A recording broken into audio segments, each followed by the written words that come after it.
বন্ধুরে বিষয়টা বড় লম্বা, জানারও দরকার আছে। কোথায় ছিলাম, কোথায় আসছি, আবার কোথায় যাব, এই তিনটা জায়গা যদি শনাক্ত করতে না পারেন, ইহকাল বরবাদ হয়ে যাবে, পরকাল বরবাদ হয়ে যাবে। কথা বলেন ঠিক কিনা? মুর্শিদের নামটি ধরো, নিজের ঈমান ওজন করো, বিসমিল্লাহকে চাপা রাখো হৃৎপিণ্ডের ভিতরে, দুই চোখের পানি দিয়া যাই কি পাওয়া তারে, ওর সাথে সাথে মন মহাজন, সাথে সাথে মন মহাজন, কিনা হইতে পারে চলো মুর্শিদের দরবারে। মুর্শিদ নামটি পরম ধন, করো তুমি তার সাধন, তিন পুরা তোর ধন্য হবে এই কোলে সেই কোলে। তিন পুরার কথা বলছিলাম, তিন পুরা, তিন পুরা বলার আগে আবার বলছি কোথায় ছিলাম, কোথায় আসছি, কোথায় যাব। এই তিনটা পুরাই যদি আপনাকে নিজেকে পড়তে না পারেন, তাইলে মনে করবেন ইহকাল বরবাদ হয়ে যাবে, পরকাল বরবাদ হয়ে যাবে। এখন দুই প্রশ্ন করি, ও পূর্ব নোয়াগাঁওয়ের বাবা, কোথায় ছিলেন? আপনি বলবেন রুহানি জগতে ছিলাম। একটু সামনে বাইরে যদি বলি কোথায় ছিলেন, আপনি বলবেন আল্লাহর কুদরতের উপরে ছিলাম। যদি বলি কোথায় এসেছেন, আপনি বলবেন মা এবং বাবার মাধ্যমে দুনিয়ার মধ্যে এসেছি। আবার যদি বলি কোথায় যাবেন, আপনি আমাকে সহজভাবে বলবেন একটা ঘর, সেই ঘরের নাম কি? একটু আসেন সামনে বাড়ি। আল্লাহ রাব্বুল আলামিন কোরআনের মধ্যে বলেছেন, আমি জানি রাত 1টার পরে তাফসীর করলে আপনারা শুনতে চাইবেন না, শানটান গাইলে আপনারা পছন্দ হবে, কিন্তু না না, একটু তাফসীর করা লাগবে। সুন্নিরা বানায় আওয়াজ করে না, সুন্নিরা গল্প করে না, সুন্নিরা দলিলের জোরে কথা বলে। আল্লাহ রাব্বুল আলামিন বলেন, মিনহা খালাকনাকুম ওয়া ফিহা নুঈদুকুম ওয়া মিনহা নুখরিজুকুম তারাতান উখরা। এ বন্ধুরে,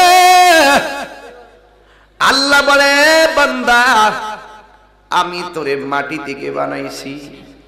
এখানে প্রশ্ন হলো দুইটা, আমি তাকে মাটি থেকে বানাইছি, এটার মানে হলো শুধু আদম রে আল্লাহ মাটি থেকে বানাইছে, এই মাটিতেই তোমাকে দাফন করা হবে, এই মাটি থেকে আপনাকে তোলা হবে। আল্লাহ বলেন এই মাটি থেকে তোমাদেরকে বানাইছি। এই পৃথিবীর মধ্যে একজন মাত্র পয়গম্বর মাটি থেকে তৈরি হয়েছে, পৃথিবীর কেউ মাটির সৃষ্টি না। আজকে যারা নবীকে মাটির তৈরি বলে, এরা হাকিকতের দ্বারা দাঁড়ে না। কথা বলেন ঠিক? এক জায়গাতে রাখো। আল্লাহ রাব্বুল আলামিন বলে, হে ফেরেশতা, আমি আল্লাহ সুন্দর জমিন বানাইছি, আমি আল্লাহ খুঁটি বিহীন আসমান বানাইছি। আল্লাহু আকবার কয় না রে বাবা? আল্লাহ বলে, ওয়াইজ ক্বালা রাব্বুকা লিল মালাইকাতি ইন্নী জাইলুন ফিল আরদি খলিফা। আল্লাহ বলে, ফেরেশতারা রে, আমি আল্লাহ ওই জমিনের মধ্যে প্রতিনিধি প্রেরণকারী, তোমরা কি বলো? ফেরেশতারা ডাক দিয়া বলে, ও আল্লাহ, আপনি কি দুনিয়ার মধ্যে এমন মানুষ পাঠাবেন, এমন প্রতিনিধি পাঠাবেন, এর আগেও তো আপনি পাঠাইছিলেন জিন জাতি, এরা তো দুনিয়ার যাইয়া মারামারি করছে, ফসাদ লাগাইছে। আপনি যদি দুনিয়ার জমিনে মানুষ পাঠান, প্রতিনিধি পাঠান, এরা আবার দুনিয়ার যাইয়া মারামারি করবে, এরা যাইয়া রক্তাক্ত করবে, এরা যাইয়া ফসাদ লাগাবে। ওয়া নাহনু নুসাব্বিহু বিহামদিকা ওয়া নুকাদ্দিসু লাক। ও আল্লাহ, তোমার গান গাওয়ার জন্য আমরাই তো যথেষ্ট, তোমার প্রশংসা বলার জন্য আমরাই তো যথেষ্ট, তোমার গুণ গাওয়ার জন্য আমরাই তো যথেষ্ট। আল্লাহ ডাক দিয়া কয় ক্বালু ইন্নী ক্বালা ইন্নী আ'লামু মা লা তা'লামুন।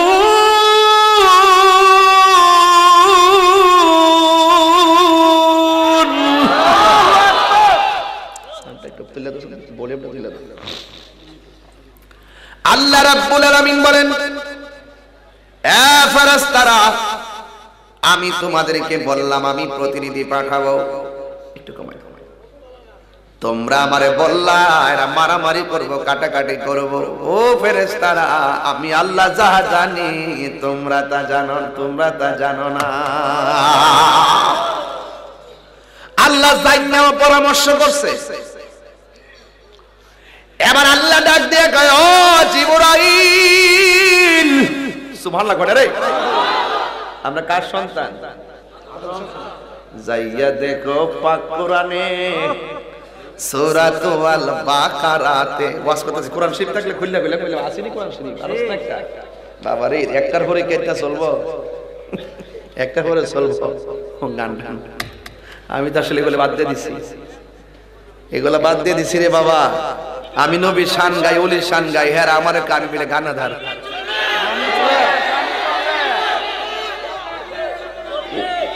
আচ্ছা, আস্তে কইবার লাগি আইছি, তাহিরুজের অতলা বোঝার লাগতো না, এটা অভিজ্ঞতা সম্পন্ন, ঠিক না? কত বোঝা না, একটু পরে দেখবে ওয়াজের পরে আওয়াজ হইব, আওয়াজ হইব, ওই তো রে বাবা, জিকির ওই তো, মারহাবা কন্যা কি লেগে। যাইয়া দেখো পাক কোরআনে সূরাতুল বাকারাতে বলিয়াছে পাক জাতে, বলিয়াছে পাক জাতে আদম হাওয়া হইতে জুদা নয়। কোরআন হাদিস খুলে দেখো আদম তো সামান্য নয়। ঠিক কি না? হায় রে, আমি তো জোরে সারা কোয়াজ করতাম পারি না, কথাই তো কথা পাইরা যায়। হায়াতের মালিক কে, মৌতের মালিক কে, আদমের মাটি থেকে বানাইছে কে? কিছু ডাব্লিউ মার্কা মৌলবী, কি মার্কা মৌলবী, এরা বলে গরুর ঘরে গরু, ছাগলের ঘরে ছাগল, আম গাছ আম ধরে, মানুষের ঘরে মানুষ। নবী কি মানুষের গরু হয়েছে নাকি তা গরু গরু হয়েছে নি? নাউজুবিল্লাহ কোন গেলে এরা যুক্তি দে বাজান, যুক্তি দে। আমি ওই ডাব্লিউ রে কইলাম, ও ডাব্লিউ বেশি বললে XYZ করে ফেলামো, কাহিনী করলে বাহিনী আছে না নাই? মাটির উপরে না নিচে? আরো জোরে, চোখে, চোখে, কানে, হাতে কি হাতুড়ি, হাতে কি দিব, কি উপরে না নিচে? এই ফেরেশতা বানায় রাখছে। আবার এরা কই না যে আমরা লাড়িলে বাইরে মারবো, আমরা মারামারি নাই, আমরা মারামারিতে নাই। নবীর সঙ্গে গাদ্দারি করব, ওলির সঙ্গে গাদ্দারি করব, মাটির নিচে অন্ধ ফেরেশতা বানায় রাখছে, ইচ্ছা মতো বাইরে ভাব যায়। চোখে এমন জোরে সিঙ্গি দিবা, কানে তো কান লই কি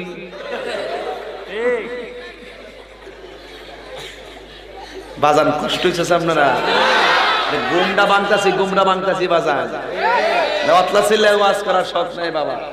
মারহাবা জোরে গন। আম গাছ, জাম গাছ, গরুর গরু, মানুষের গরু।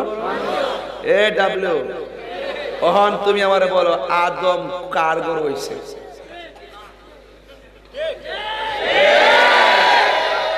কেমন দিছি? আদম আলাইহিস সালামের আব্বার নাম কি? আর উত্তর দেয় না। হেরার লোকের দলিলে কাম হইতো না। হেরা যেমন যুক্তি দিয়ে আপনি মারবেন। হেরার নাম্বার কত? ডব্লিউ। নাম্বার কত? ডব্লিউ। নাম কইেন না, আসলে সমস্যা আছে। হ্যাঁ ডব্লিউ, এটা আমি নাম দিছি নতুন, এটা নতুন নতুন। হেরা বুঝছে না, বুঝছে না। হ্যাঁ হ্যাঁ, কথা কোন ঠিক না বেটে? নাম্বারটা কত? তাহলে আদম নবীর আব্বার নাম কি? নাই। হাওয়ার আব্বার নাম কি? ঈসা নবীর আব্বার নাম কি? তেজাকালে মানুষের ঘরে মানুষ, বাপ মা মিলনের মাধ্যমে মানুষ, তাহলে আদম নবীর আব্বার নাম কি কইতে পারবা না? এই জন্য মুখ সামলে আলাপ করবা। আদম নবীর রূহানি বাবার নাম রাহমাতুল্লিল আলামিন। সুবহানাল্লাহ জোরে গান। ওয়াজ বুঝে আদম নবীর রহস্য কইছেন না? দেখেন আমি কোন জায়গায় যাই। মারহাবা কর। এবার আল্লাহ ডাক দিয়া বলে, ও জিবরাইল, সব ফেরেশতারা বলছে আমি আল্লাহ যেন দুনিয়াতে প্রতিনিধি না পাঠাই, তুমি তাড়াতাড়ি দুনিয়াতে যাও, যাইয়া আমার কাছে এক মুষ্টি মাটি নিয়ে আসো। সুবহানাল্লাহ। যেই মাত্র জিবরাইল আলাইহিস সালাম 600 ডানা লইয়া, একটা ডানা যদি বিছায়া দেয় সারাটা পৃথিবী গালিচা হয়ে যাবে। বন্ধুরারে, কান্দেন না, বন্ধুরারে আমার, ও আমার পূর্ব নোয়াগাঁও চোনারঘাটের বাবারা, ও আমার দুর্গাপুরের বন্ধুরা গো, ও আমার শিরির কান্দির বাবারা। এবার জিবরাইল আলাইহিস সালাম জমিনের মধ্যে আসলেন। জমিনের মধ্যে আয়েশা জমিনের বুকের মধ্যে যখন খামসিটা দিতে গেল, জমিনের জবান খুলে গেল। জমিন ডাক দিয়ে কই, জিবরাইল তুমি কেন আমার বুকের মধ্যে হাত মারতেছো?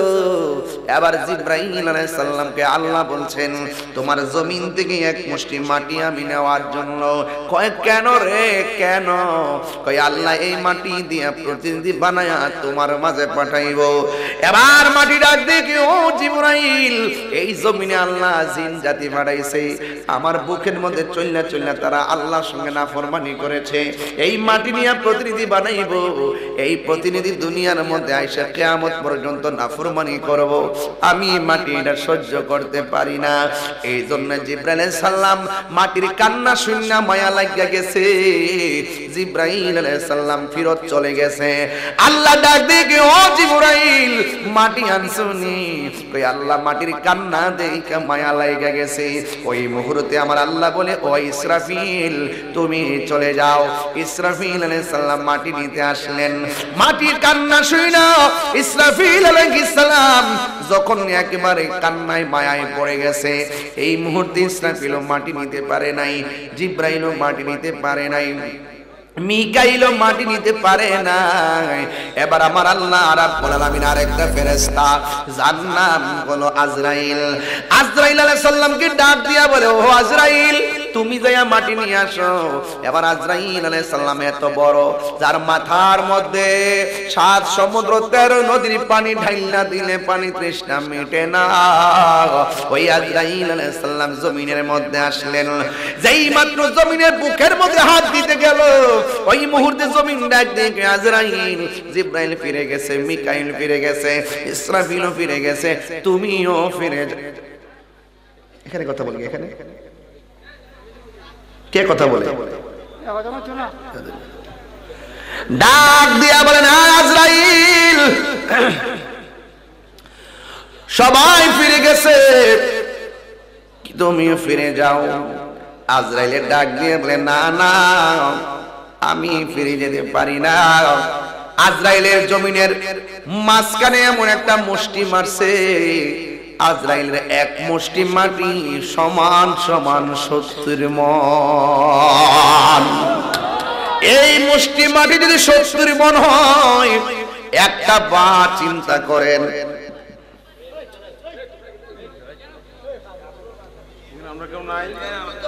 একটা বার চিন্তা করেন আজরাইলটা কি ছোট না বড়? আর জোরে কন্যা ছোট না বড়? আল্লাহর কাছে যেই মাত্র মাটি নিয়ে গেছে, এবার আল্লাহ রাব্বুল আলামিন ডাক দিয়া বলে, আজরাইল মাটি আনছুনি গো, মাটি আনছুনি। ইয়া আল্লাহ ইয়া ইলাহি, মাটি এনেছি। ও জিবরাইল মিকাইল মাটি আনতে পারে নাই, ইসরাফিল মাটি আনতে পারে নাই, মিকাইলও মাটি আনতে পারে নাই, তুমি দিগো মাটি নিয়ে এসেছো। মাটির কান্না কি তোমার মন গলাইতে পারে নাই? আজরাইলে ডাক দিয়া বলে, আল্লাহ হাজার মাটির কান্না চাইতে আপনার হুকুমটাই আমার কাছে সব চাইতে বড়। আল্লাহু আকবার। এবার আল্লাহ ডাক দিয়ে কি, আজরাইল, ও আজরাইল, মাটির কান্না যেহেতু তোমার মন গলাইতে পারে নাই, এই মাটি দিয়ে আমি প্রতিনিধি পাঠাবো। ওই প্রতিনিধির মাঝ থেকে যত প্রতিনিধি দুনিয়ার মধ্যে সৃষ্টি হবে, সবগুলো প্রাণীর জান কবজ করার দায়িত্ব আমি আল্লাহ তুমি আজরাইলকে দিয়ে দিলাম। আজরাইলের দায়িত্ব পাইল।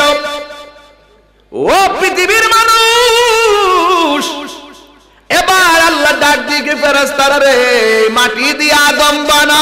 সুবহানাল্লাহ। ফেরেশতারা পায়ের তলা থেকে গলা পর্যন্ত আদম বানাইছে।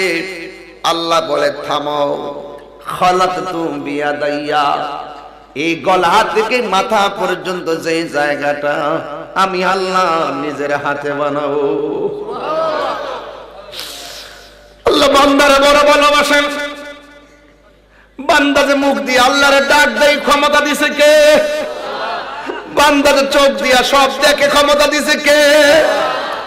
এ যুবক, আমার সামনে 1 2 3 4 5 6 7 জন মানুষ বসা, আমার ডানে মানুষ বসা, বামে মানুষ বসা। একবার নজর দিয়া তাকিয়ে দেখেন, উনার গালের চামড়াও চামড়া, আমার গালের চামড়াও চামড়া। উনার কপালের গোড়ায় চোখ চোখ, আমার কপালের গোড়ায় চোখ চোখ। উনারও জিহ্বা, আমারও জিহ্বা, উনারও ঠোঁট, আমারও ঠোঁট। আল্লাহ বলে, বান্দারে ফি আই সূরাতিন মা শাআ রাক্কাবা, আমি আল্লাহ যেমন ভাবে চাইছি আমার মায়ের বান্দার চেহারাটাকে আমি আল্লাহ তেমন ভাবে বানাইছি।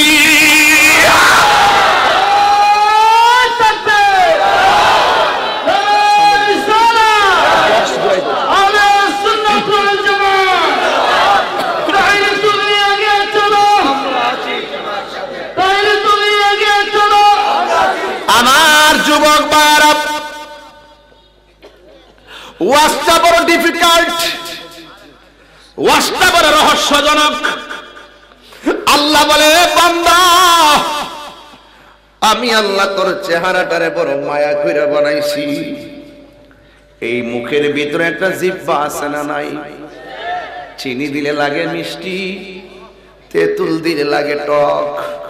বহুত আগে ওয়াজগুলা কইরে গেছি। আচ্ছা ভাই বলো দেখি, রাত্রি কেন কালো? সূর্যি মামা কোথা হতে পেল এত আলো? কুকিল কেন এত কালো? ফর্সা কেন বক?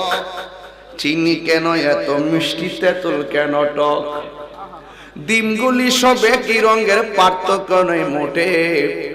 সাদা কালো বাচ্চাগুলি কেমন করে ফুটে? জুরি জুরি কি আল্লাহু আকবার বলা যাবে না?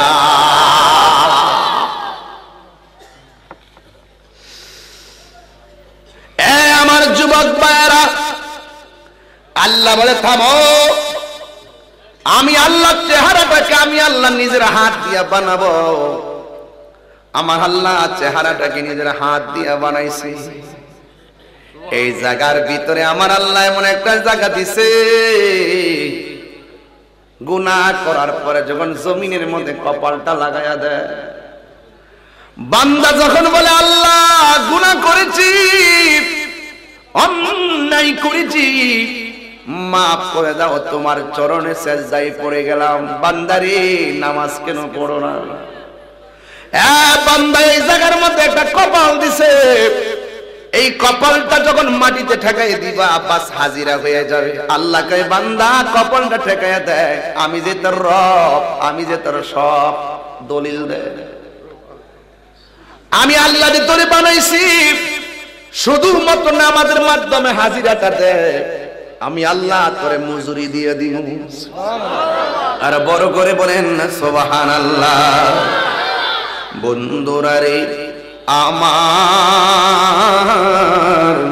ও দুর্গাপুর পূর্ব নোয়াকান্দির শ্রীকান্দির বাবারা, ও আমার চুনারুঘাটের বাবা, শাস্তাগঞ্জের বাবা, এবার আল্লাহ যখন চেহারাটা বানাইছে, অনেক সুন্দর একটা চেহারা, কিন্তু এটার ভিতরে জিহ্বা দিছে, জিহ্বা লড়ে না। নাক দিছে, নাক দিয়ে শ্বাস আসে না। ভিতরের মধ্যে আমার আল্লাহ রুহটা ঢুকাইয়া দিছে। ওই রুহটা বলে আল্লাহ এত অন্ধকার, কেমনে থাকবো এটার ভিতরে? আবার ঢুকাইয়া দিছে, আবার বেরিয়ে আসছে। তৃতীয়বারের মাথায় যখন ঢুকাইছে, তখন ওই আদম নবী জিহ্বাটা লড়ে, নাক দিয়া একটা হাসি আসছে। হাসি সুবহানাল্লাহ। হাসি আসলে কি পড়েন আপনারা?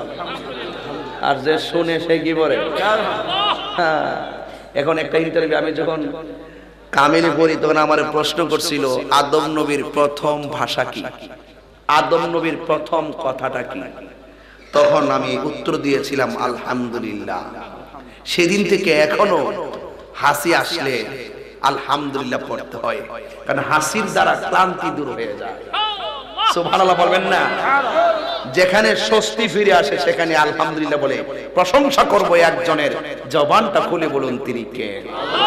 এই পৃথিবীর মধ্যে একজন আল্লাহর ওলি আছেন, যদি কোনো সময় সুযোগ পাই বেলায়েতের ওয়াজ করি, এই লাইনে ওয়াজ করে যাবো ইনশাআল্লাহ, পাগল না হয়ে যাবো। একটা ওলি আছে মার পেটে থাকা অবস্থায়, মা যখন হাসি আসলে কইতো আলহামদুলিল্লাহ, পেটের থেকে বাচ্চা কইতো ইয়ারহামুকাল্লাহ। সুবহানাল্লাহ। আর বড় করুন না সুবহানাল্লাহ কইতেন না? আর একজন নবী আছে সন্তান পেটে থাকা অবস্থায়, ওই নবী যখন মার পেটে ছিল, তখন সন্তান পেটের থেকে মার লগে কথা কো, মা ও সন্তান লগে কথা কো। যা খেয়ে দেখে গেলে আবার লাম্ব হয়ে যাবে, দরকার নেই আমার। আমার যুবক ভাইরা, আমার নবী আদম নবী, আমাদের আদি পিতা, যখন হাসিটা দিলেন বলেন আলহামদুলিল্লাহ। সুবহানাল্লাহ কইতেন না? বন্ধুরা রে আমার, আমার আল্লাহ যখন আদমরে বানাইলো, রূহ যখন সেটিং হয়ে গেছে, ওই মুহূর্তে আদম আলাইহিস সালামের চোখটা ফুটে গেছে। চোখটা ফুটার পরে আদম নবী ডাক দিয়ে কে আল্লাহ, আমার পিছনে এরা কারা? আল্লাহ ডাক দিয়ে কয়, হে আদম, তোমার পিছনে অসংখ্য ফেরেশতারা। আল্লাহ ওরা কি করে? কয় তোমার পিঠের মধ্যে আমার বন্ধু নবীর নূর মুবারক রাখছি। ওই নূর মুবারক দেখা দেখা ওরা দরুদ সালাম পড়তেছে। আদম আলাইহিস সালাম ডাক দিয়ে বলে আল্লাহ, তোমার বন্ধু নবীরে না বানাইলে আমি আদমেরও বানাইতাম না। ও আল্লাহ, ওই নবীর নূর মুবারক ফেরেশতারা পিছন দিক থেকে তাওয়াফ করে, আমি তো দেখলাম না। এবার আদম নবীর কফাল মুবারকের মধ্যে আমার নবীর নূর মুবারকটা লাগাইয়া দিছে। সুবহানাল্লাহ। মহিলারা যদি কপালের মধ্যে টিপ পরে, আয়না ছাড়া কি টিপটা দেখা যায়? এমনি। আচ্ছা এটা বাদ দেন, বুড়ো আসেনি, আমি বুড়ো দেখেননি আপনারা? আদম নবী কয় আল্লাহ, তোমার বন্ধুর নূর মুবারক কপালে লাগাইছো, আমি তো দেখি না। আল্লাহ কয় তোমার দুইটা হাতের আঙ্গুল তোমার চোখের সামনে ধরো। সুবহানাল্লাহ, আল্লাহু আকবার। যেই মাত্র ধরছে আমার আল্লাহ আদম নবীর দুইটা আঙ্গুল রে আয়না বানাই দিয়েছে। আয়নার মধ্যে দেখছে নবীর নূর মুবারক, দেখা ঠাস করে এমনি সুমা দিয়া চোখের মধ্যে লাগাইছে। সুবহানাল্লাহ। এজন্য আযান আবু বকর সিদ্দিকের সামনে যখন রাসূল এই ওয়াকিয়াটা বলতেছেন, তখন আদম নবী ওই মসজিদে আযান শুনতেছে, আবু বকর সিদ্দিক মসজিদে আযান শুনতেছেন। তখন ওই মুহূর্তে আমার নবী পাক সাল্লাল্লাহু আলাইহি ওয়াসাল্লামের সাহাবী আবু বকর সিদ্দিক আযানের আশহাদু আন্না মুহাম্মাদুর রাসূলুল্লাহ শুননা সাল্লাল্লাহু আলাইহি ওয়াসাল্লাম বলে এইভাবে চুমা দিয়ে চোখে লাগাইছেন, চিৎকার মেরে কন্যা সুবহানাল্লাহ। রাসূল বলেন, যারা আমি নবীর নাম মুবারক শুনে চুমা দিয়ে চোখে লাগাবে, হাসর মাঠে আমি আল্লাহ তাদেরকে আলাদা কাতারে দাঁড় করাইয়া জান্নাতে নিয়ে যাব। আর ডাবলুরা দলিল খুঁজে পাই না, এই জন্যই তাহিরি হুজুর বালা না, বুঝছস না? আমি তো আসল কথা কইয়া দিই বাবা, গুরাত কথা কইয়া দিই, তো এই জন্য বাজানা আমি বালা না। কথা কোন ঠিক না বেটি? যা কাদের কাছে ভালো হওয়ার দরকার, ভালো হইতে চাই কার কাছে? এবার আল্লাহ রাব্বুল আলামিন খেলা মেলা করাইয়া আল্লাহ বলে, এ ফেরেশতারা, আমি আল্লাহ আদম বানাইলাম, আমার সামনে তোমরা আদমের সাজদা করো। চিৎকার মেরে কি আল্লাহু আকবার বলা যাবে না? আল্লাহ বলছে আদমের সাজদা করো। সব ফেরেশতারা ফাসাজাদু, এক সেকেন্ড দেরি করে নাই। এই ফা শব্দের অর্থ সবাই জানে না। ফা মানে হলো অনতি বিলম্বে। ফাসাজাদু আল্লাহ অর্ডার করছে, সাথে সাথে সাজদা করছে। ও যুবকের দল, ওই আমরা জানাজার ময়দানে দেখেন যাওয়ার পরে ইজা সাল্লাইতুম আলাল মাইয়িতি ফাখলিসু লাহু দুআ, এই ফা শব্দের অর্থ সবাই জানে না, এই জন্য গ্রামার জানে না দেখে ফেস লাগায়া দেয়। যুবকের দল, আদম নবী যেই মাত্র দাঁড়াইছে সবাই সাজদা করেছেন, ইল্লা ইবলিস, মিস্টার মালাউইন্না সাজদা করে নাই। এই ইবলিসে বলতেছে, হ্যাঁ আমারে বানাইছো আগুন দিয়া, আদমের বানাইছো মাটি দিয়া। আগুনের ধর্ম হলো উপরে ওঠা, মাটির ধর্ম হলো পায়ের নিচে থাকা। আমি উপরের বেড়া কিনলে গিয়ে নিচের বেড়ারে সাজদা করুম। অহংকার করছে, অথচ ইবলিসের নাম ছিল আজাজিল ফেরেশতা। সব ফেরেশতাদের মুআল্লিমুল মালাইকা হওয়ার পরেও আল্লাহর হুকুম অমান্য করার কারণে ওয়া কানা মিনাল কাফিরিন,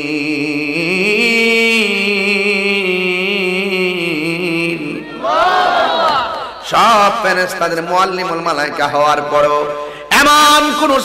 এমন কোন জায়গা নাই যে জায়গার মধ্যে ইবলিস সাজদা করে নাই। শুধুমাত্র আল্লাহর একটা হুকুম অমান্য কইরা বেয়াদবি করার কারণে ওই আজাজিল ফেরেশতা থেকে ইবলিস হয়ে গেছে। এই জন্য সুন্নিরা আমলের সাজদা দেওয়ার আগে আদবের সাজদা দেয়, কারণ সুন্নিরা ভালো করে জানে আদবে হইল আউলিয়া, বিয়াদবে হলো শয়তান। কথা বলেন ঠিক কিনা? ঘটনা তো অনেক লম্বা, ঘটনা অনেক লম্বা। আল্লাহ বলেন, ইয়া আদম উসকুন আনতা ওয়া যাওজুকাল জান্নাহ, হে আদম, আদমের বাম পাজরে হাড় দিয়া মা হাওয়ারে বানাইছে। সুবহানাল্লাহ কোনা গেলে গে? আর আমরা তো সেটা ওয়াজ করে সব বুয়াইত্র স্বামীর বাম পাজরের হাড় দিয়ে বানাইছে, এটা মিছা কথা। একমাত্র আদম আলাইহিস সালামকে, একমাত্র মা হাওয়া আলাইহিস সালামকে আদম আলাইহিস সালামের বাম পাজরের হাড় থেকে বানাইছে, আর পৃথিবীর অন্য কাউকে না। শুধু একজন। কয়জন? আরো কয়জন? অনেকে বলে স্বামীর বাম পাজরের হাত থেকে বানাইছে, তাহলে এই বিরুদ্ধে আরেক জায়গায় বিয়ে হয়, হে বেটার হাত থেকে বানাইছে। বিয়ে আরো 4টা যদি বহিরকে হে বেটার হাত থেকে বানাইছে।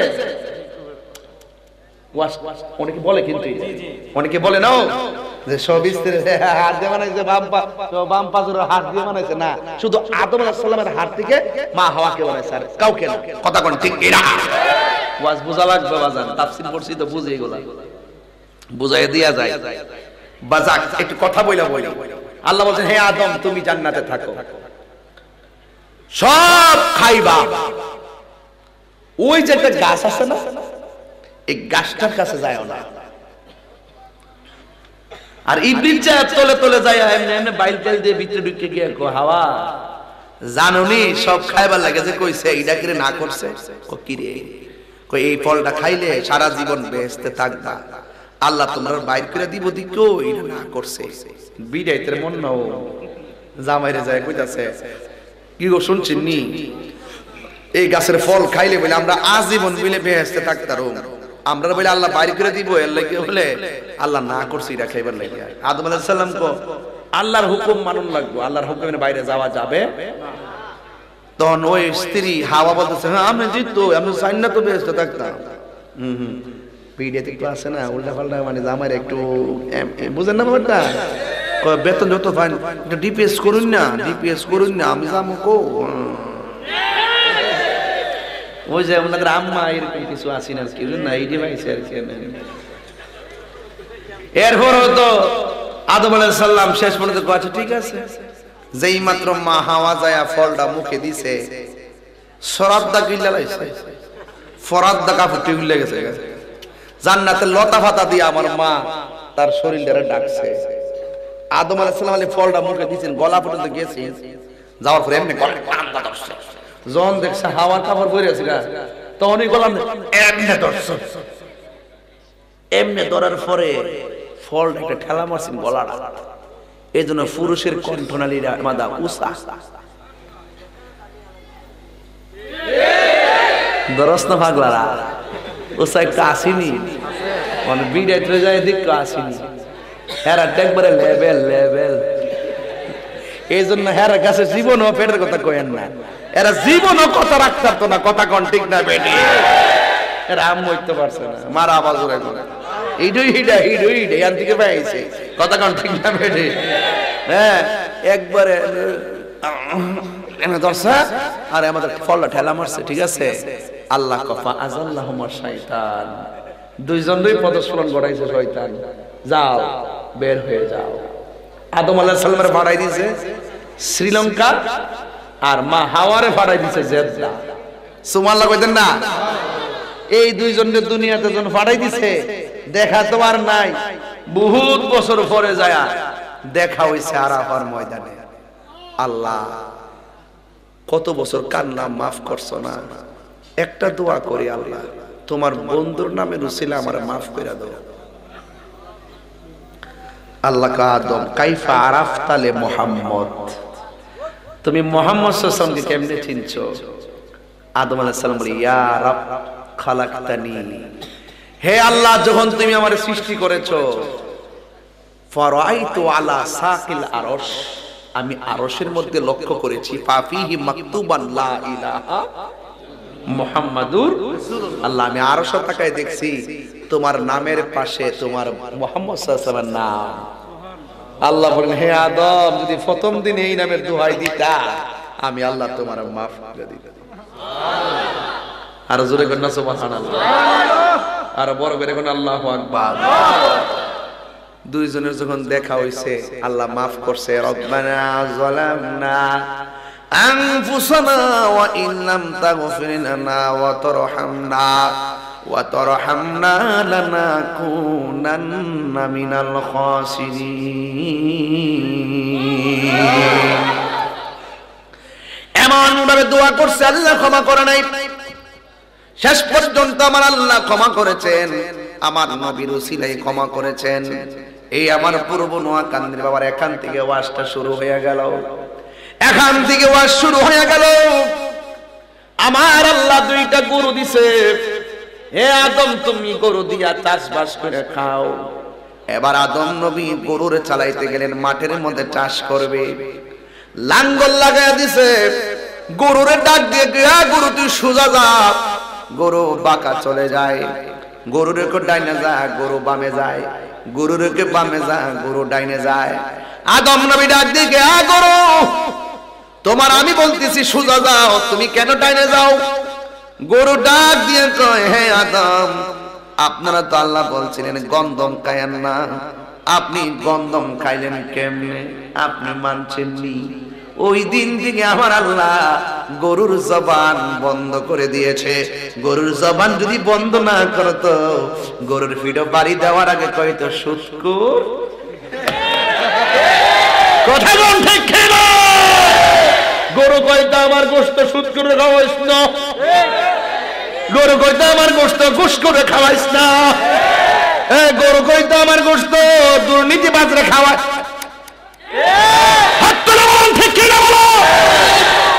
সেদিন থেকে গরুর জবান বন্ধ। ওয়াজই তো বুঝতেছেন না, মারা বাজারে গেছেন না। আমি চালাকি করে বহুত ওয়াজ কাটতে দিছি, বুঝতেন না কেমনে কাটতে দিছি। কারণ জায়গা মতো রয়েছি তো, ওয়াজ বুঝতে হইব, ওয়াজ বুঝতে হবে। বলেন এই চেহারার ডিজাইনার কে? আল্লাহ। আরো বড় করে, আরো বড় করে। সেজদা পাওয়ার মালিক কে? আল্লাহ। আদম আলাইহিস সালামের আদম আলাইহিস সালামের ঘরে জুরাই জুরাই সন্তান হয়েছে। ভাই বোনকে বিয়ে করত, এমন ভাবে সন্তান হওয়ার পরে আপন ভাই আপন বোনকে বিয়ে করত, এমন ভাবে সন্তান ধারাবাহিক ভাবে যখন বাড়তে শুরু করেছে, নূহ আলাইহিস সালামের আমল থেকে শরীয়ত এসে গেছে। কথা কোন ঠিক কিনা? এইভাবে মানুষ আসতেছে। আপনারা জবান খুলে বলুন হায়াতের মালিককে।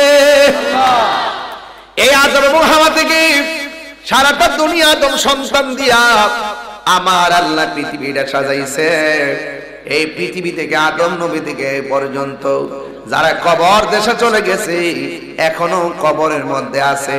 অনেকে বলে এই বিশ্বের মধ্যে পুরান ধর্মের নাম হলো হিন্দু ধর্ম। না না, এই পৃথিবীর মধ্যে প্রথম ধর্ম হলো ইসলাম ধর্ম। কথা বলেন ঠিক কিনা? আদি পিতা যেমন আদম, আদি ধর্ম ইসলাম। কথা বলেন ঠিক কিনা বলেন? মুসলমান দুনিয়া থেকে বিদায় হয়ে গেছে, একের পর এক মুসলমান কবর দেশে যখন চলে গেছে, এখনো তারা যেই কবরের মধ্যে পড়ে আছে এখনো পর্যন্ত সেই কবরে আছে। আজকে যদি আমরা মারা যাই কিয়ামত পর্যন্ত একটা ঘরের মধ্যে পড়ে থাকবো। জবানটা খুলে বলেন না সেই ঘরের নাম কি? আমার মরণের কতদিন বাকি আমি জানিলাম না গো আল্লাহ। সবাই সবাই আমার মরণের কতদিন বাকি আমি জানিলাম না গো আল্লাহ। একটু দিলটা নরম করে, মা বাপের চেহারাটা মনে করে করেন না একটু, এখন থেকে দিলটা নরম করে দেন না। আমার তো বিষয় ক্লিয়ার করতে হবে, এই জন্য বিষয়টা তাফসীর করে ক্লিয়ার করছি। একটু বলেন আমার মরণের কতদিন বাকি আমি জানিলাম না গো আল্লাহ। দিন বাকি আর আজরাইলা শিয়া যখন হস্তে দিবা দড়ি, আজরাইলা শিয়া যখন হস্তে দিবা দড়ি, তখন আমার মনা ভাই করবা লুকালুকি আমি জানিলাম না গো আল্লাহ। বাকি আমার মরণের কতদিন বাকি আমি জানিলাম না গো আল্লাহ। মরণের কতদিন বাকি আর 40 দিন রাগে ভাইরে মৌতের নিশানি, 40 দিন রাগে ভাইরে মৌতের নিশানি। জমদু থেকে ইরানি চোখে দিয়া আন্দি আমি জানিলাম না গো আল্লাহ। কি আমার মরণে এখানে রাখতাম দিন বাকি আমি জানিলাম না গো আল্লাহ। দিন বাকি আর হায়াত হইল হাতে বাইরে মত হইল পায়ে, হায়াত হইল হাতে বাইরে মত হইল পায়ে। কোন জায়গা যার মরণ লেখা সেই জায়গা সে মরে আমি জানিলাম না গো আল্লাহ। মরণের দিন বাকি আমার মরণের কতদিন বাকি আমি জানিলাম না গো আল্লাহ। মরণের কতদিন বাকি আমার মরণের কতদিন বাকি আমি জানিলাম না গো আল্লাহ।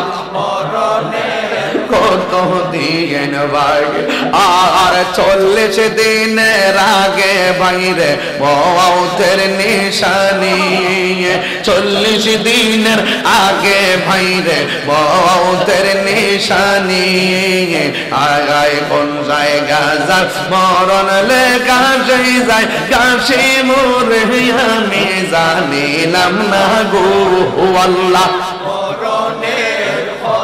দিন বাকি আমার মরণের কতদিন বাকি আমি জানিলাম না গো আল্লাহ মরণের কতদিন বাকি আমার কতদিন বাকি আমি জানিলাম না গো আল্লাহ মরণের কতদিন বাকি আমার মরণের কতদিন বাকি আল্লাহ ইলাম না গো আল্লাহ মরণের কতদিন বাকি মরণের কতদিন বাকি মরণের কতদিন বাকি জোরে জোরে কি আল্লাহু আকবার বলা যাবে না এই আজরাইল আদম নবীর মাটি নিছে দায়িত্ব দিছে কে আল্লাহ বলে আজরাইল মাটির কান্না তোমার মন গলাইতে পারে নাই ওই মানুষের জান তুমি কবজ করবা পাশে আপনজন সব কাঁদবে তুমি রূহ কবজ সুবহানাল্লাহ আল্লাহ রাব্বুল আলামিন কোরআনে বলছেন ইন্নাহু হুয়া ইউবদিউ ওয়া ইউঈদ وهو الغفور الودود ذو العرش المجيد সে যে নামে আজরাইল সঠিক সময় তোমার ঘরে হইব দাখিল ঠিক কিনা কত কাকুতি মিনতি করবা তুমি রেহাই পাবে না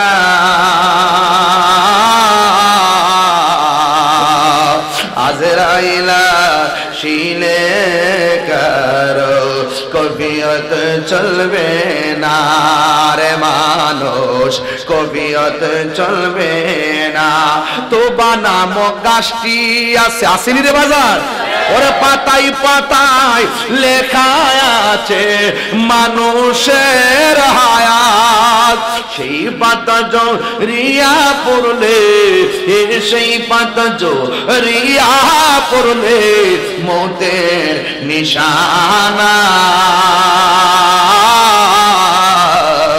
আজরাইল শিলে কারো কফিয়ত চলবে না রে মানুষ কফিয়ত চলবে না একটা জবান বন্ধ রাখবেন না মোহাম্মদে মায়ার সুরে বলুন সুবহানাল্লাহ গভীর মনোযোগ আমার নবী আপনার নবী দু জাহানের বাদশা হায়াতুন নবী জিন্দা নবী রাহমাতুল লিল আলামিন বলেন মানুষের রূহ নেওয়ার আগে মানুষের একটা সত্যনা শুরু হয়ে যায় মানুষের একটা মরণ জ্বালা শুরু হয়ে যায় মানুষের একটা মরণ কামড় শুরু হয়ে যায় আল্লাহর হাবিব বলেন রূহ নেওয়ার সময় বান্দার যেই কষ্ট হয় কিন্তু রূহটা নেওয়ার আগে আজরাইলে দাও মারে দাও এটার নাম হলো সাকরাতুল মাউত আজরাইলে যখন পূর্ব নোয়াকান্দি গরুর দরজার মধ্যে আইসা যখন আপনারা দাও মারবো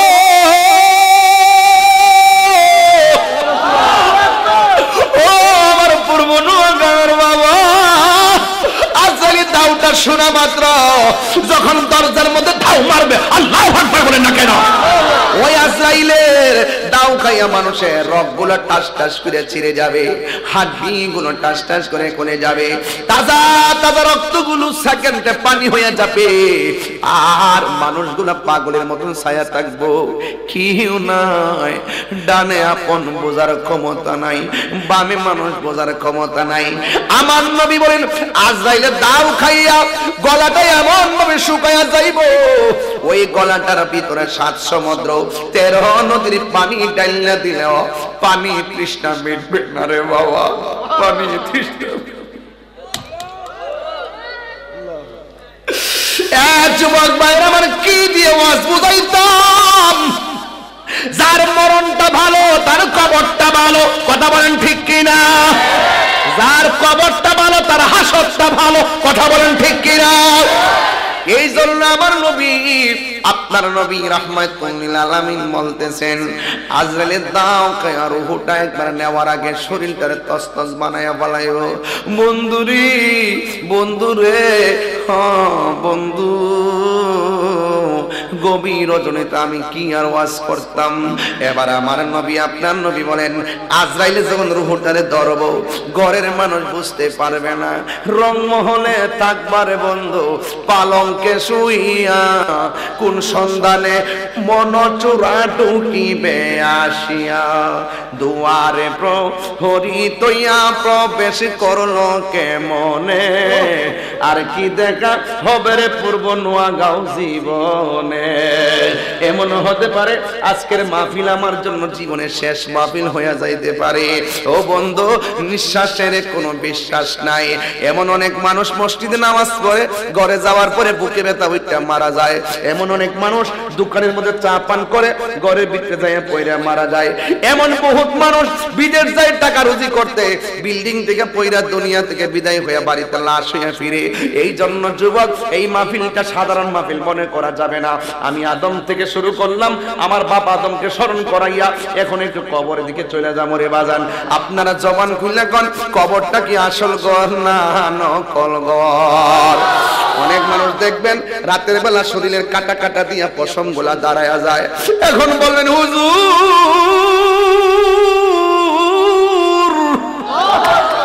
এমন ভাবে পশম দাঁড়ায় যায় কেন? কারণ কবরের মাটি যখন আপনারা ডাক মেরে কয়, তাহিরি রে বালক ফিরে কবরে আয়, আমি কবরটা বালা জাগা না, আমল কইরা আইবা, ঈমান লই আইবা, আমি মাটি তোমার সঙ্গে ভালো ব্যবহার করব। জানুনি মাটি দিয়েই কিন্তু বানানো হয়েছে। মাটির উপরে যে চলতেছেন, কোদাল দিয়ে কুবাইতেছেন, মাটি কোনো প্রতিশোধ নেয় না। বিল্ডিং করতেছেন, মাটি কোনো প্রতিশোধ নেয় না। পা দিয়া মাটির মধ্যে আঘাত করতেছেন, মাটি কোনো প্রতিশোধ নেয় না। এই জমিনে চইলা যদি আল্লাহর সঙ্গে নাফরমানি করো, আমার নবী, আপনার নবী বলেন, কবরের মধ্যে যাওয়ার পরে কবরের মাটি মানুষের সঙ্গে আচরণটা কেমন করবে শোনেন। আমার নবী বলেন, কবরের মতন এমন আযাব আমি আর কিছুই দেখি নাই। কবরের মধ্যে প্রথম আযাব কোনটা জানেননি? এই ডান পাশের মাটি এক প্রান্তে চলে যাবে, বাম পাশের মাটি আরেক প্রান্তে চলে যাবে।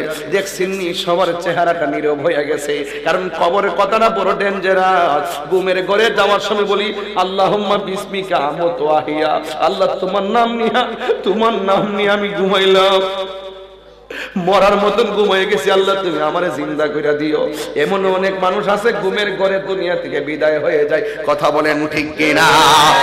এই জন্য যুবক ভাইরা, আমার নবী, আপনার নবী বলেন, এই দুনিয়ার মধ্যে চইলা বেনামাজি হইয়া যদি লোকটা মারা যায়, ওই কবরে গেলে মাটি তিনটা শাস্তি দিবে। বেনামাজির জন্য কবরে তিনটা শাস্তি। এক নম্বর শাস্তি হলো ডান পাশের মাটি এক প্রান্তে যাবে, বাম পাশের মাটি আরেক প্রান্তে যাবে। দুই পাশের মাটি দুই প্রান্তে যাইয়া এমন ভাবে তোমার চাপা মারবো,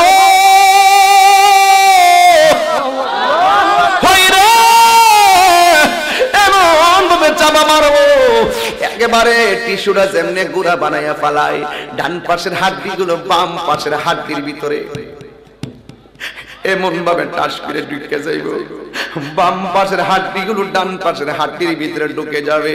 তখন বান্দারা ডাক দিয়া বলবে, আল্লাহ আগে যদি জানতাম বেনামাজি হইয়া কবর আইলে এমন ভাবে মারবা, জীবনেও আমরা নামাজ ছাড়তাম না গো আল্লাহ। ও আল্লাহ, আরেকটা সুযোগ দাও, দুনিয়ায় যায় নামাজ পড়বো। আল্লাহ বলবেন, না না না, সুম্মা ইলাইহি তুরজাউন, আমি আল্লাহর কাছে ফিরে আসলে মৃত্যুর মাধ্যমে আর দুনিয়ায় যাওয়ার সুযোগ নাই। ইন্না বাতশা রাব্বিকা লাশাদীদ, নিশ্চয়ই আমার আল্লাহর দরজা অনেক শক্ত। আল্লাহ ডাক দিয়ে বলে, বান্দা, আমি আল্লাহ তোরে কোরআন দিছি, কোরআনের মধ্যে 82 জায়গায় নামাজের কথা বলছি, তুমি নামাজ পড়ো নাই। এই কবরের ভিতরে বেনামাজের মাটি চাপা দিব।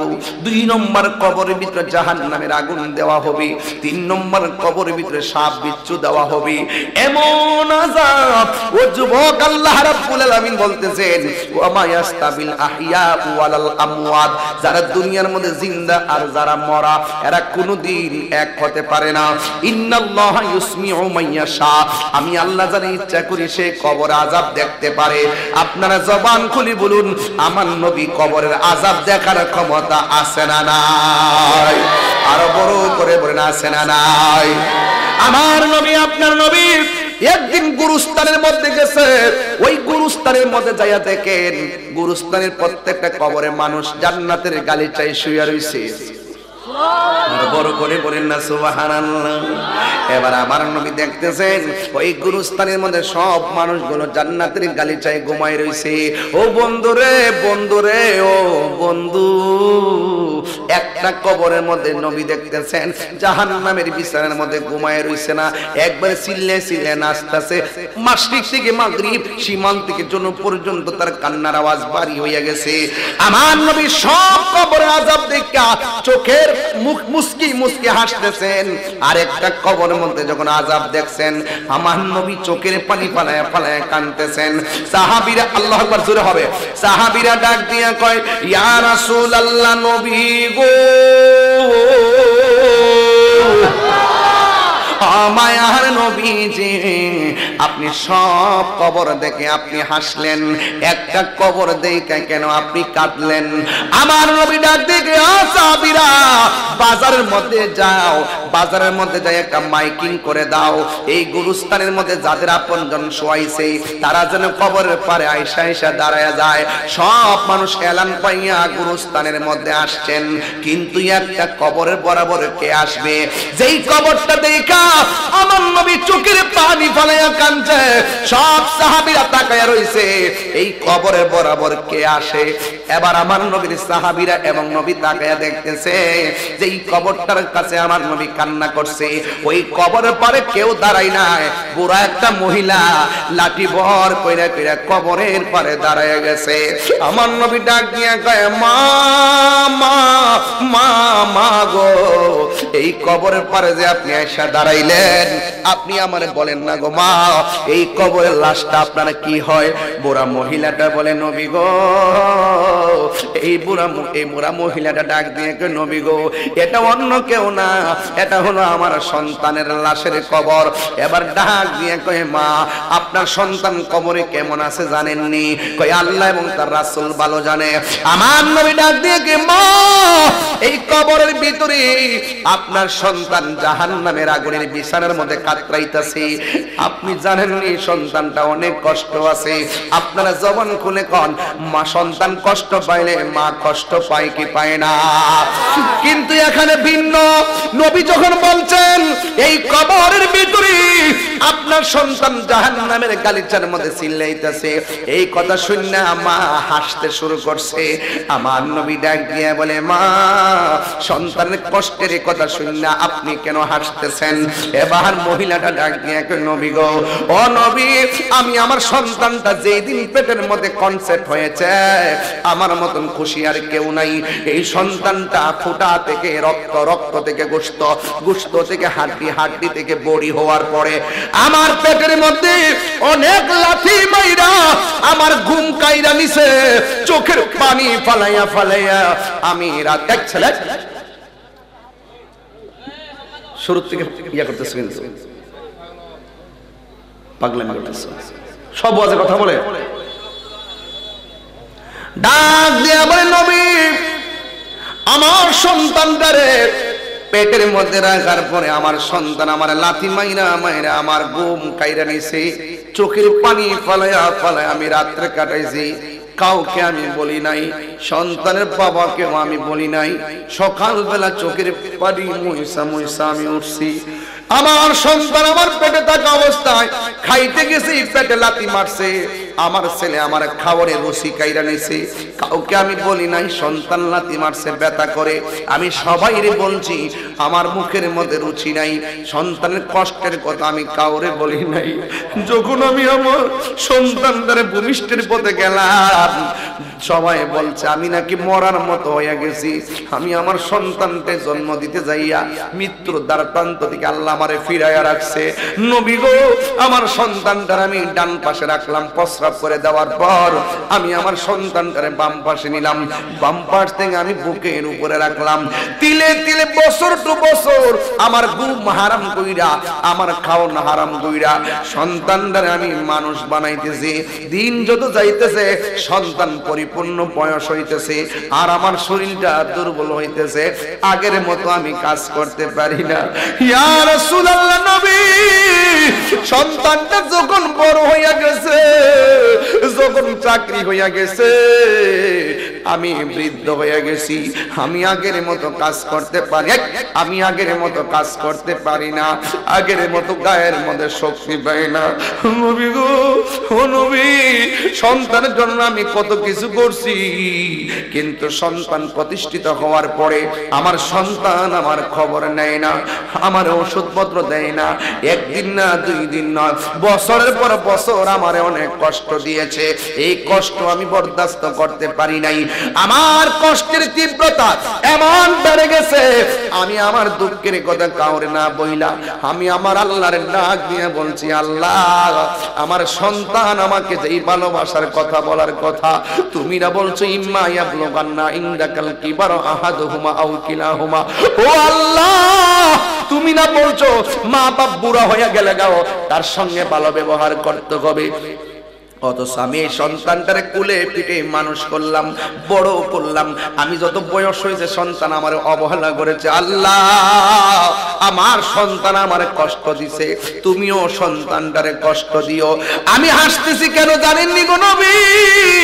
আল্লাহ যে আমার ডাকটা শুনছে, আল্লাহ যে আমি পাগলের ডাকটা শুনছে। সন্তান কষ্ট হইলো আমার কোনো আপত্তি নাই, আমার আল্লাহ তো আমার ডাকটা শুনছে, এই জন্য আমি শুকরিয়া তান হাসতেছি। এবার আমার নবী ডাক দিয়ে কই, মা আপনি তো শুনছেন সন্তান কষ্টে আছে, কিন্তু চোখে তো দেখেন নাই। এবার আমার নবী উম্মতের জন্য মায়া হইয়া আমার আল্লাহর ডাক দিয়ে কই, আল্লাহ এই সন্তানটা কবরে কেমনে জ্বলতেছে, কবর উপর জায়গাটা আলোক করে দাও, যেন মহিলাটা তার সন্তানদের সরাসরি দেখতে পারে। যুবকের দল, তোমার মাকে কষ্ট দিছো, ওই মা তো কবরে চলে গেছে, তাহলে তুমি কেমনে মার কাছে মাপ চাইবা? তোমার মাকে কষ্ট দিয়ে তুমি চলে গেছো, তোমার মার কাছ থেকে কেমনে ক্ষমা চাইবা? যুবক, তাহিরির সামনে বইসা সারা রাত ওয়াজ শুনলে কাজ হবে না রে। ওই মাকে বানলে আমি তাহিরি আপনাকে ভালোবাসবো। মার যদি কষ্ট দেন, আপনার মতো সন্তান আমার দরকার নাই, আপনার মতো মুরিদ আমার দরকার নাই। কারণ মা বাবার কষ্ট দিলে আমার আল্লাহ কষ্ট পায়, মা বাবারে ভালোবাসলে আমার আল্লাহ খুশি হয়। মা বাবা তোমার জান্নাত, মা বাবা তোমার জাহান্নাম। মা বাবার সঙ্গে যদি ভালো ব্যবহার করো, মা বাবা তো আল্লাহ আমার আল্লাহ তোমার জান্নাত দিবে। মা বাবার সঙ্গে যদি খারাপ ব্যবহার করেন, আল্লাহ আপনাকে জাহান্নাম দিবে। এই জন্য যুবক, আমার নবী হলো মুস্তাজিবুদ দাওয়া। আমার নবী আল্লাহর ডাক দিয়ে কই, আল্লাহ আমার এই উম্মতটা কবরে কেমন আযাবে আছে, দয়া করে মহিলাটা মাটার একটু দেখায়া দাও। আপনারা জবান খুলে বলুন, আমার নবীর ডাক আল্লাহ শুনে কি শুনে না? আমার নবী কবরের আযাব দেখার ক্ষমতা আছে না? না। মা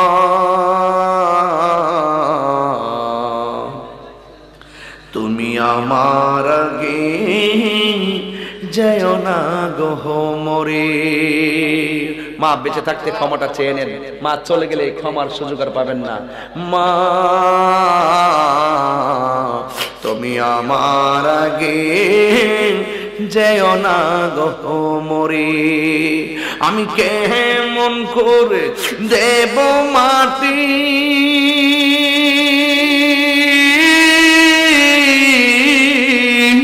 আমি কেমন করে দেব মাটি তোমারি কবরে। মা তুমি আমার আগে যেও না গো মরে। সবাই কর না, মা তুমি আমার আগে যেও না গো মরে মাগো তোমার মতো লয় না কেহ আমায় কোলে টানি মাগো সবাই তোমার মতো লয় না কেহ আমায় কোলে টানি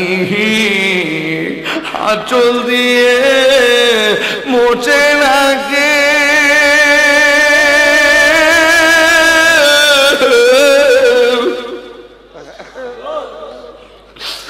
আঁচল দিয়ে মুছে লাগে আমার চোখের পানি হায় রে মা জননী আমার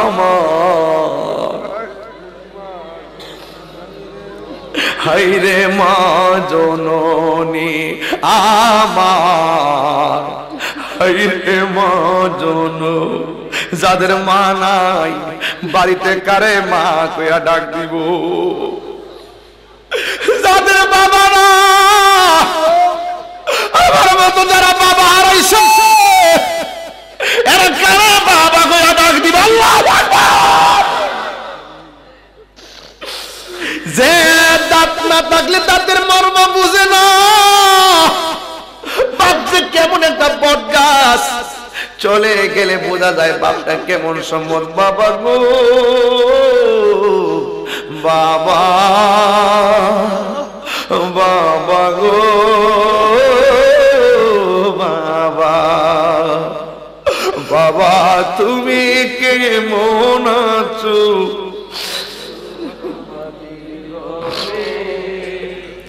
তোমার কথারি দই মাঝে পড়ছে বারে বারে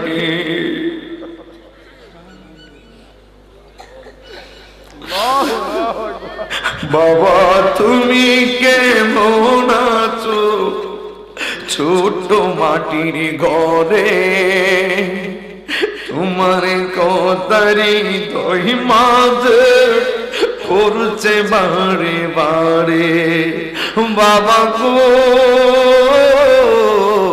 বাবা বাবা গো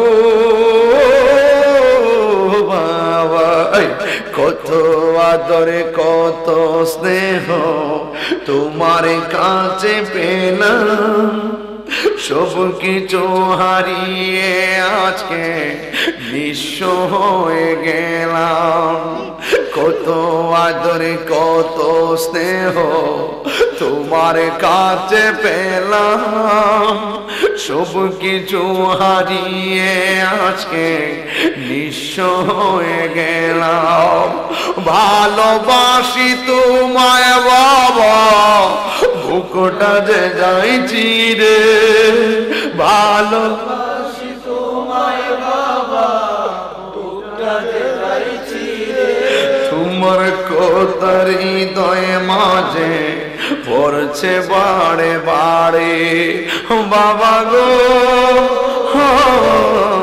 বাবা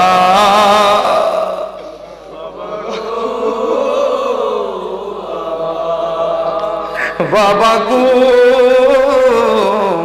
বাবা বাবা গো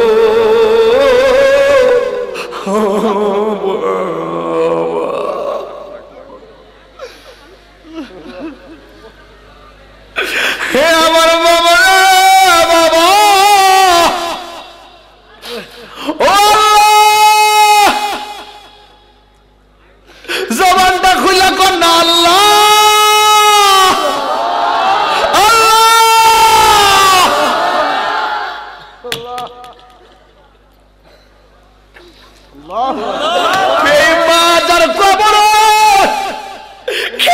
শীতের মধ্যে কবরটা পইড়ার আল্লাহ বাগদাজার কবর দিনের পর দিন যাই কেমনে পড়ে আছে জানি না আল্লাহ ওই আব্বাই আমার কবরে আযাব দিও না না না নানির কবরে হে বন্ধু নাই রে বান্ধব নাই রে যেই জায়গায় কন্যা আল্লাহ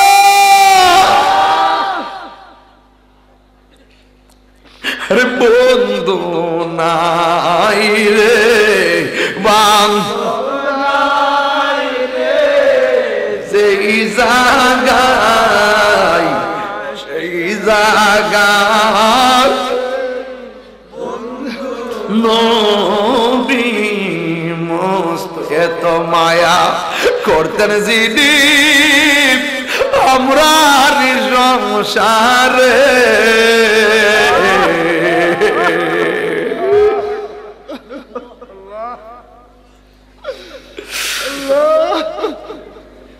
আজ বুঝিরে শুয়ে রইছে কবরে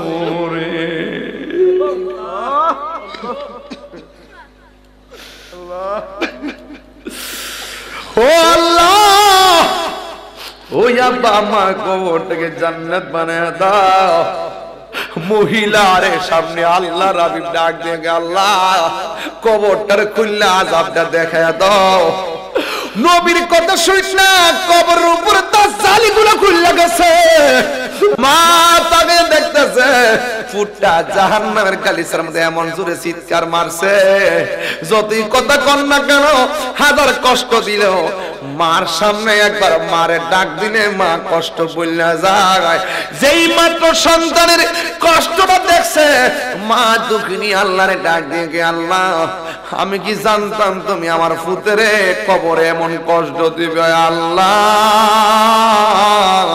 আমার জাদু মনির কবরে আযাব দিও না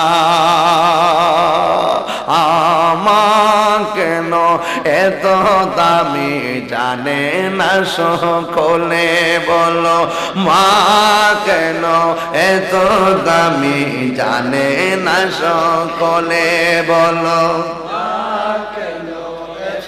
দামে জানে না সকলে জানতো যদি পড়তো দেখে কোরআন হাদিস খুলে একটি হজের সওয়াব মিলে একটি